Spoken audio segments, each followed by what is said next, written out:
La idea es hacer un enfoque práctico de esta situación. Y es útil, dado que la piel está ahí, está a la vista, enfocarla según la topografía, la profundidad, el tipo de lesión y más algunas pistas clínicas en base al interrogatorio, al examen físico. Uno puede, según la profundidad de la lesión y las pistas clínicas, predecir el tipo de infección y la etiología más probable. La mayoría de estas situaciones uno no tiene diagnóstico etiológico, es muy difícil que uno pueda obtener muestras que sean útiles y habitualmente los tratamientos son empíricos. Entonces la idea es tratar de utilizar el antibiótico de espectro más reducido que sea efectivo para esa situación. Si no caemos en la situación de usar más de un antibiótico, para algo que es muy sencillo. En este sentido hay unas guías prácticas para el diagnóstico y manejo de las infecciones de piel y partes blandas del año 2014 de la Sociedad Americana de Enfermedades Infecciosas, que realmente parece algo muy útil, una herramienta útil para seguir, y es en lo que yo me voy a basar en la disertación para comentar. Ellos enfocan el problema en forma sencilla y dividen las infecciones de piel y partes blandas en infecciones no supuradas y supuradas. Hacen esta gran división, lo cual resulta en la práctica, creo que muy útil, porque divide muy bien los agentes etiológicos más frecuentes.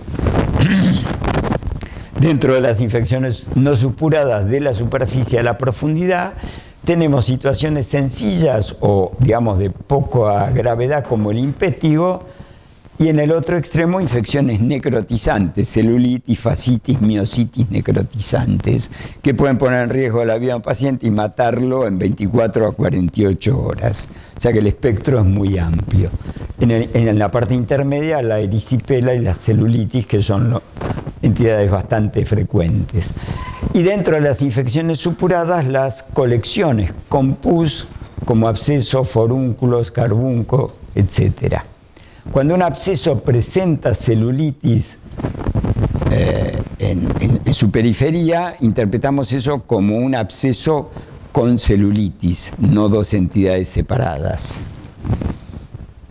Entonces, si tomamos ahora, nos dirigimos y hablamos de las infecciones no supuradas desde la superficie a la profundidad, el impétigo, la erisipela, la celulitis, como dijimos, y las infecciones necrotizantes son las entidades que vamos a ver con más frecuencia, y hay una asociación muy clara de estas entidades con Streptococo piógenes, ya sea de grupo A u otros grupos, pero no con estáfilo. Y esto tiene que quedar bien claro, porque el enfoque terapéutico es totalmente distinto y es más sencillo. A su vez es importante clasificar la gravedad de estas infecciones para decidir el sitio de tratamiento y el tipo de tratamiento, si va a ser médico nada más o médico quirúrgico. En las infecciones leves, por ejemplo, típicamente el impétigo, muchas erisipelas y celulitis, no hay focos de supuración ni signos sistémicos de infección o son menores. En las moderadas los signos sistémicos aumentan, pero no hay compromiso hemodinámico. Y en las graves ya ha habido alguna falla de tratamientos antibióticos previos, hay signos sistémicos de infección o manifestaciones que sugieren la posibilidad de infección necrotizante o compromiso de órganos o sepsis sistémica. El impétigo puede ser de dos tipos: el bulloso, que se ve en la infancia, y este está asociado a exotoxinas que produce estáfilo, que no es la entidad que nosotros vemos habitualmente. Y el otro, que también se ve más en pediatría, fundamentalmente asociado al estreptococo beta hemolítico, con las lesiones que son indoloras en zonas expuestas, cara, piernas, brazos, que son por autoinoculación del estrepto, el beta hemolítico del grupo A, con lesiones costrosas de tipo, con una secreción serosa, costras de tipo melicéricas, ¿no?, que ocurren por autoinoculación y cuyo tratamiento es local.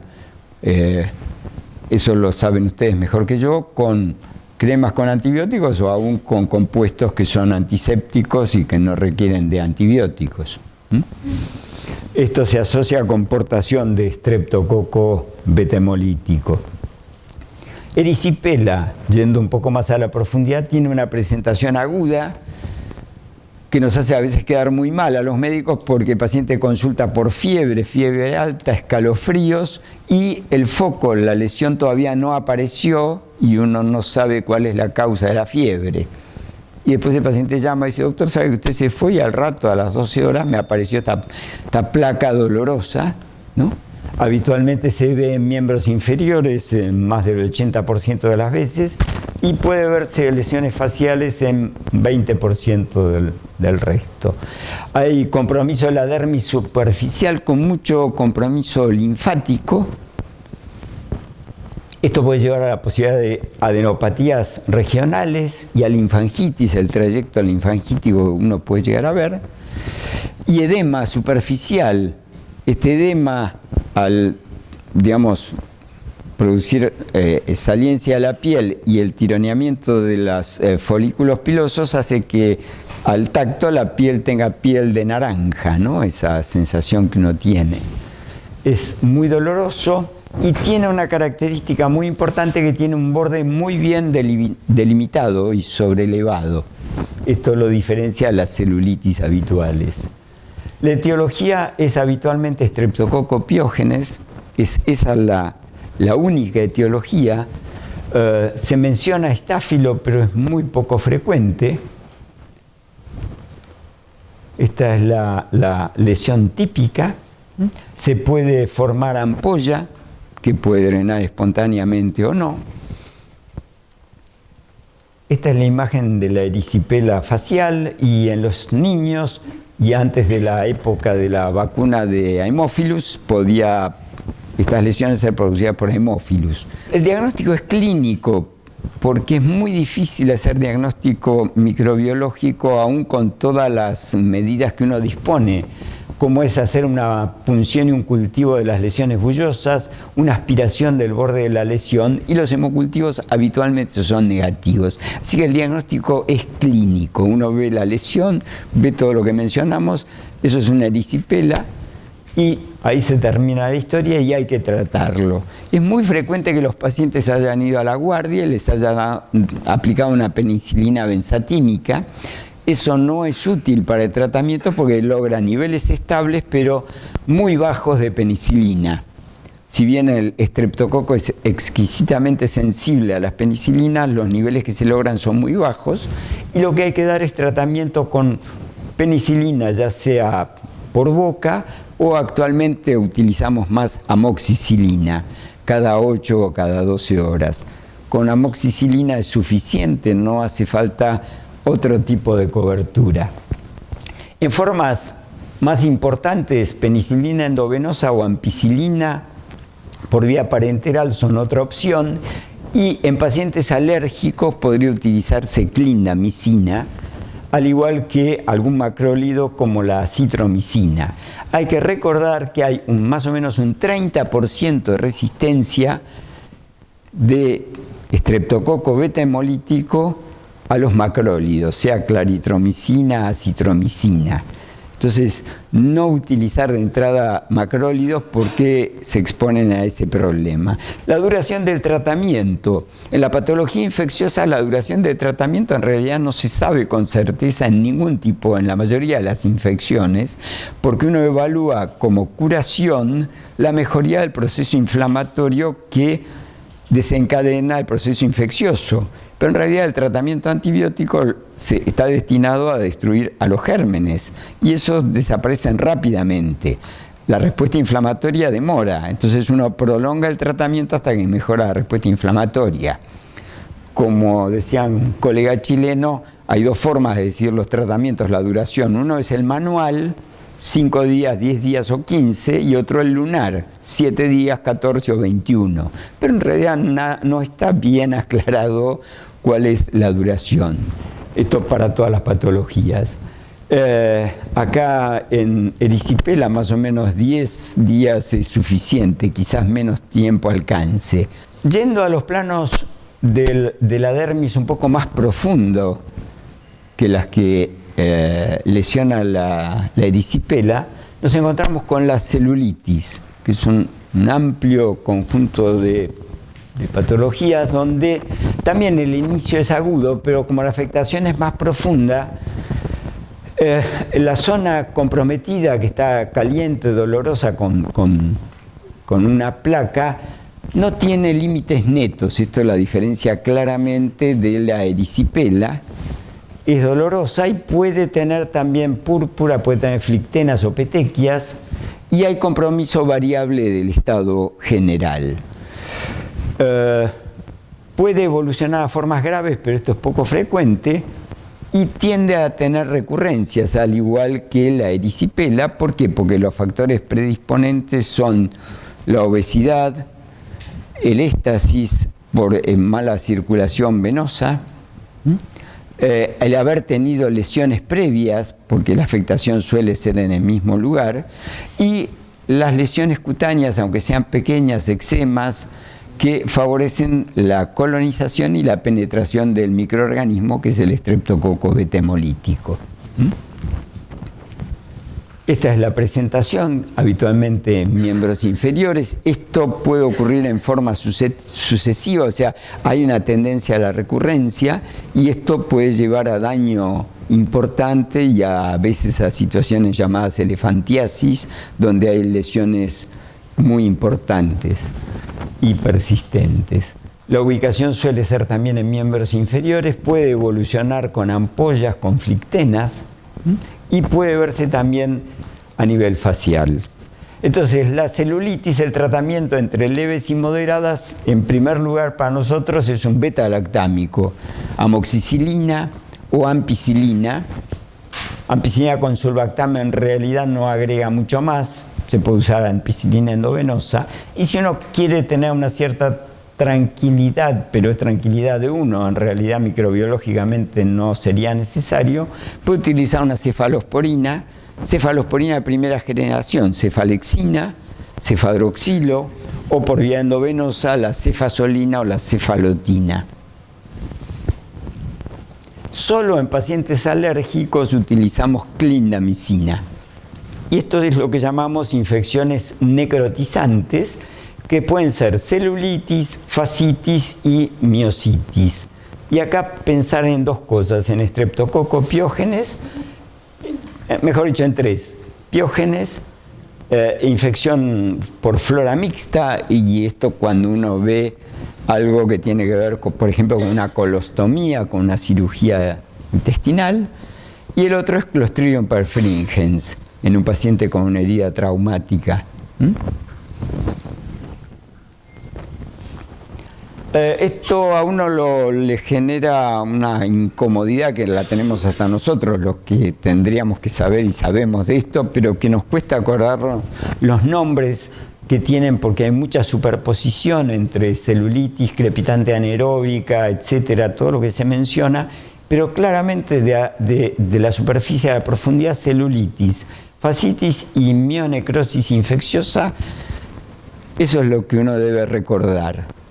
Debe recordar que esto es grave, que hay algo que debe llevar a la sospecha, que es el edema y la induración más allá del área del eritema, las flictenas, las bullas, sobre todo si son hemorrágicas, la presencia de crepitación, que palpando suavemente se siente como cuando uno saca el velcro, ¿no? Se siente la crepitación, la ausencia de linfangitis y el dolor extremo que el paciente o la paciente manifiesta. Ignacio, no me sabe bien el nombre, en Semmelweis, era un médico, era húngaro, se dio cuenta o tuvo la observación brillante de que las pacientes que eran atendidas en el parto por estudiantes de medicina o médicos que previo a eso hacían autopsias y atendían a las pacientes, tenían muchas más muertes puerperales así precoces que las que eran atendidas por matronas que iban específicamente a atender el parto. Y tuvo la idea de agarrar un tachito y poner un poquito de hipoclorito de sodio, y fue el que sentó las bases del lavado de manos. Era un tipo muy chinchudo, y fue muy resistido. Todavía no se conocía en esa época la teoría de Koch acerca de que las infecciones eran producidas por microorganismos, por microbios. Fue muy resistido, terminó en un hospicio y murió de una infección diseminada. Y después de su muerte recién fue reconocido como uno de los principios básicos para evitar la transmisión de las infecciones, que es el lavado de manos. Y lo reconoció acá con además para los estudios epidemiológicos es un estudio perfectamente diseñado como una intervención, en base a la observación como una intervención u otra, cambiaba el pronóstico de la misma situación.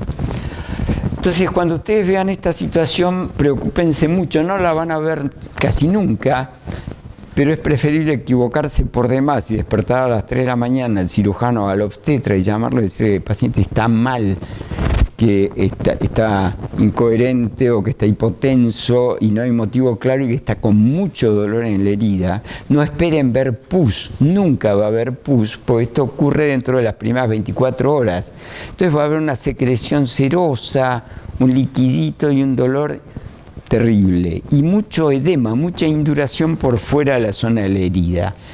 Y el diagnóstico de esto, ¿cómo se hace? Uno puede ver en imágenes la presencia de aire que no es exclusiva de Clostridium perfringens. La asociación de distintos gérmenes y el estrepto también la puede producir. Lo puede ver en una tomografía, pero esto es una emergencia y la mejor forma de verlo es abrir, ver qué pasa y curarlo o tratarlo resecando todos los tejidos necróticos inflamados. Entonces no pierdan tiempo con que hay que derivar al paciente para hacer una resonancia que tiene turno a las 6 de la mañana del otro día. Hay que abrirlo en el momento.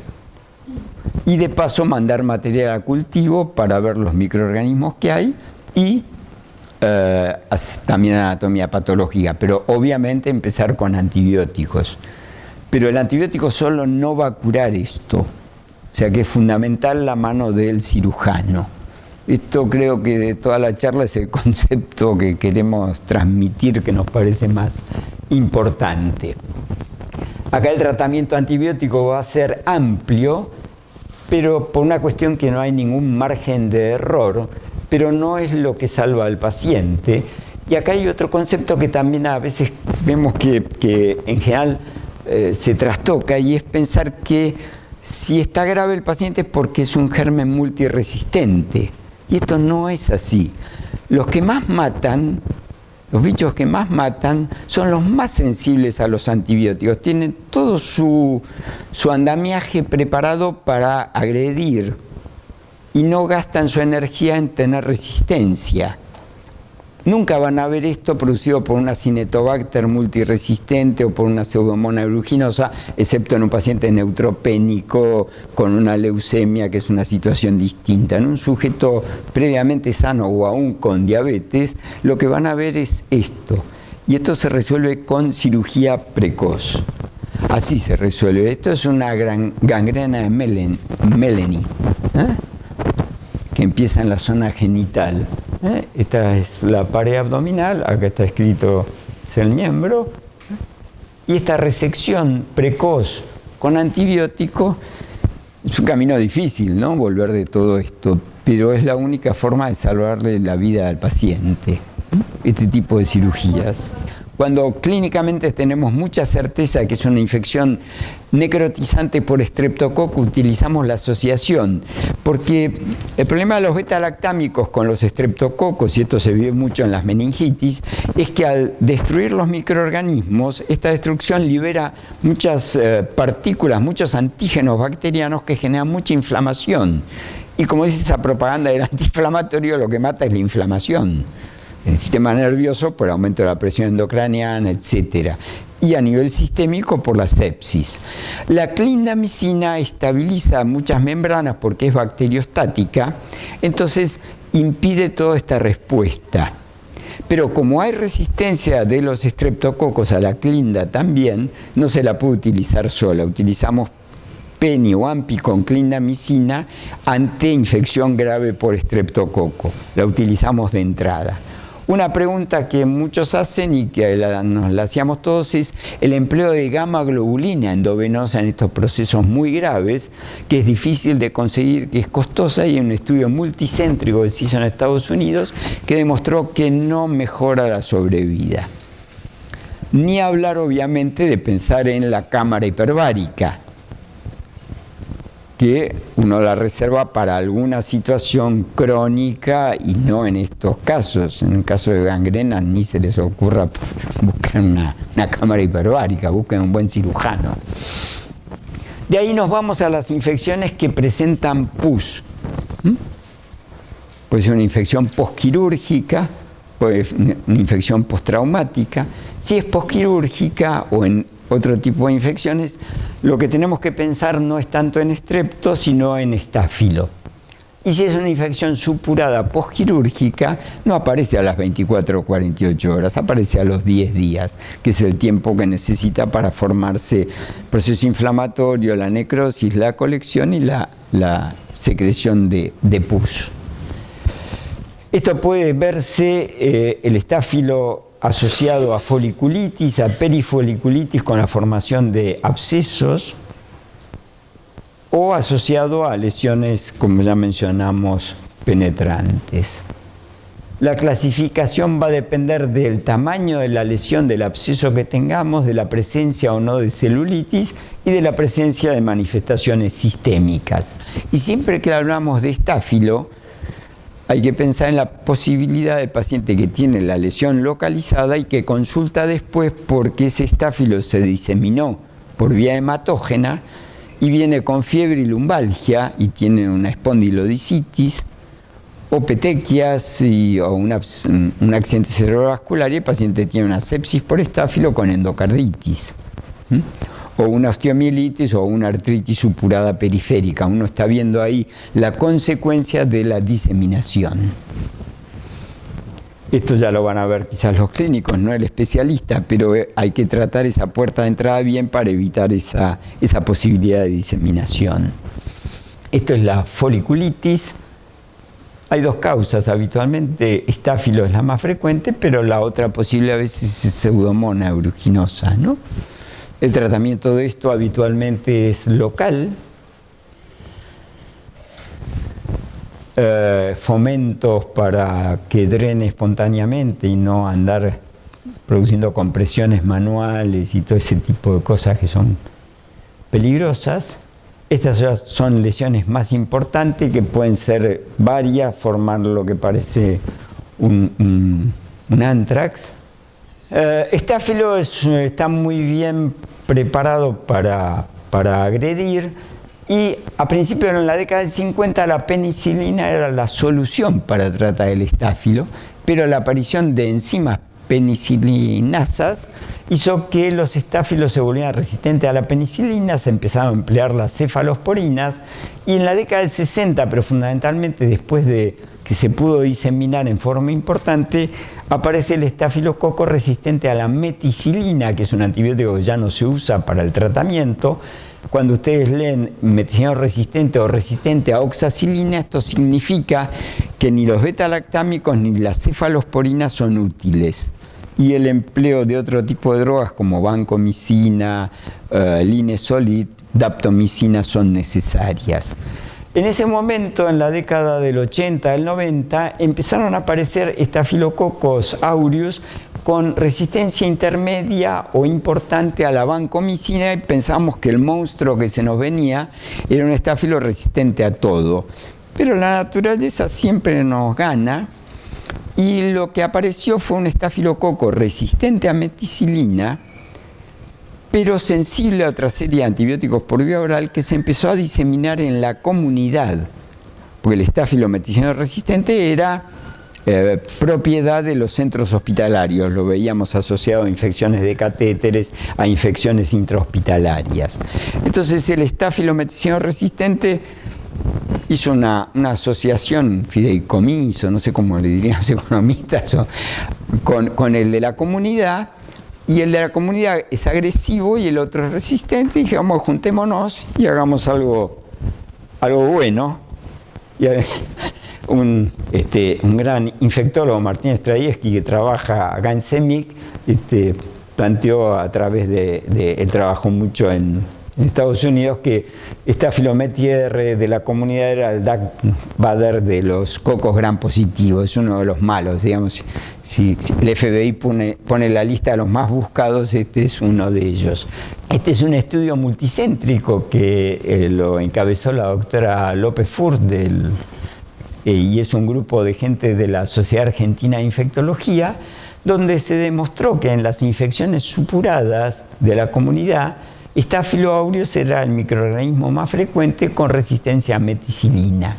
¿Y cuáles eran las variables que llevaban a sospechar esto? La presencia de lesiones supuradas, la edad menor de 50 años, o sea, se veían gente joven con abscesos, y la historia de forunculosis previa. Chicos, esto cuando se describió en Estados Unidos se describió primero en deportistas con deportes de contacto, que hacían lesiones cutáneas y que empezaban a diseminarse. También personas que están privadas de la libertad o en instituciones militares donde hay agrupación de mucha gente que está hacinada o no, pero que tienen mucho contacto, y algunos de ellos, porque este estáfilo tiene muchas exotoxinas, entre ellos una que se llama la de Panton Valentin, que es muy necrotizante, hacían a punto de partida de estas lesiones infección diseminada y neumonía necrotizante con abscesos pulmonares con alta mortalidad. Entonces lo que empieza como una lesión menor en la piel puede terminar como una infección diseminada grave. Y esto existe en nuestro país también. Para eso sí formamos parte del mundo. Entonces hemos tenido un aumento de la incidencia, complicaciones. La ecografía es un método muy útil para decidir el tratamiento quirúrgico o no, aunque la visión nuestra según el tamaño, en general si miden menos de 2 centímetros la idea es que se pueden tratar médicamente. Y si uno los va a tratar quirúrgicamente, se sabe que lo mejor es la incisión pequeña y el drenaje, pero no la punción. El drenaje por punción no es útil. La recaída es muy alta. Y el planteo es dar antibióticos solo cuando hay manifestaciones sistémicas. Pero la realidad es que, bueno, acá se ve muy bien en la ecografía cómo se ve acá el absceso y cómo se ve una celulitis donde no hay absceso. La imagen es absolutamente distinta, pero en principio no es necesario esa diferenciación en el contexto clínico. La recomendación entonces de ITSA del año 2012 eran en abscesos de dar antibióticos de más de 5 centímetros, enfermedades con múltiples lesiones, rápida progresión, la presencia de comorbilidad, inmunosupresión, extremos de la vida, abscesos que estén en zonas de difícil drenaje, flebitis sépticas o abscesos que no responden al drenaje por incisión. Si ustedes piensan en esto, tendrían que dar muy pocas veces antibióticos porque, digamos, las lesiones que ustedes ven son mucho más circunscriptas. Muy bien, con esto quería darles una visión más o menos rápida para que podamos charlar o discutir temas acerca de la situación actual de las infecciones de piel y partes blandas y cómo uno orientarse, sobre todo con el uso de antibióticos, porque si no está la discusión, ¿y qué le doy? Le doy esto, le doy otro. Y si no hay pus, no usen drogas para estáfilo.